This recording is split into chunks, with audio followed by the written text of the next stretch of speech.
एक बार की बात है। शेर के पास रोज सभा बैठा करती थी और सारे जंगल के जानवर वहां उपस्थित हुआ करते थे। जब गधे और चीते का केस राजा के पास आया तो शेर ने पूछा, बताओ क्या परेशानी है।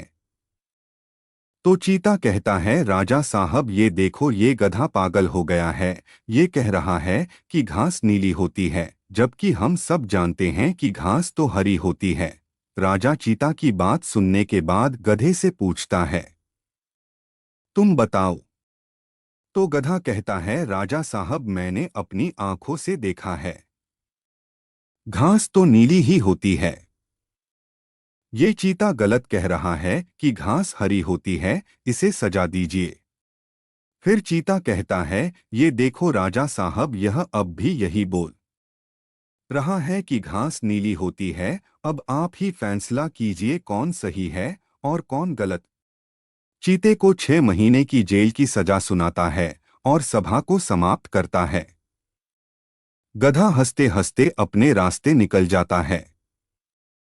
जब चीते को ले जाया जा रहा था तब चीता बोला, राजा साहब घास तो हरी होती है। शेर ने बोला, बिल्कुल सही, घास तो हरी ही होती है। चीता ने बोला, तो फिर आपने मुझे सजा क्यों दी। शेर ने बोला, तुम्हें सजा इस बात की नहीं मिली है कि घास नीली होती है या हरी, तुम्हें सजा इस बात की मिली है कि तुम्हारे जैसा बुद्धिमान जानवर भी एक गधे से बहस करके अपना कीमती समय खराब कर रहा है। फिर शेर वहां से चला जाता है। इस कहानी से हमें पता चलता है कि गधे के लिए हमेशा घास हरी ही रहेगी और ऐसे कई लोग आपको मिलेंगे जो बिल्कुल भी आपकी बात नहीं मानेंगे, आप चाहे कितना ही उन्हें समझा लें, क्योंकि वह पहले से ठान कर बैठे होते हैं। इसीलिए ऐसे लोगाए पर अपना कीमती समय बर्बाद नहीं करना चाहिए जो नीली घास वाली प्रवृत्ति के हों, बल्कि हमें उनको छोड़कर दूसरे व्यक्ति को अपना प्लान समझाना चाहिए। सीख सबसे ज्यादा जरूरी यह है कि कभी भी किसी मूर्ख व्यक्ति से बहस ना करें, क्योंकि ऐसे लोगों से बहस करके सिर्फ हमारा ही समय खराब होगा।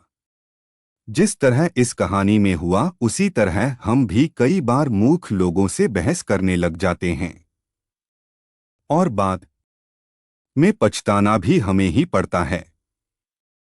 नेटवर्क मार्केटिंग बिजनेस में कई सारे ऐसे लोग मिलते हैं जिन्हें कोई जानकारी नहीं होती कि वह क्या बोल रहे हैं, लेकिन वह खुद को ही सही मानते हैं। ऐसे लोग आपको बहुत मिलेंगे, उनको पीछे छोड़कर आगे बढ़ना ज्यादा सही होगा।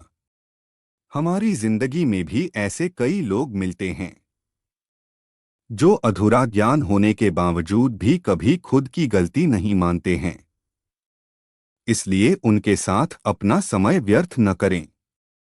दोस्तों, अगर आपको मेरी कहानी अच्छी लगी हो तो लाइक और सब्सक्राइब करें और कमेंट करके बताएं।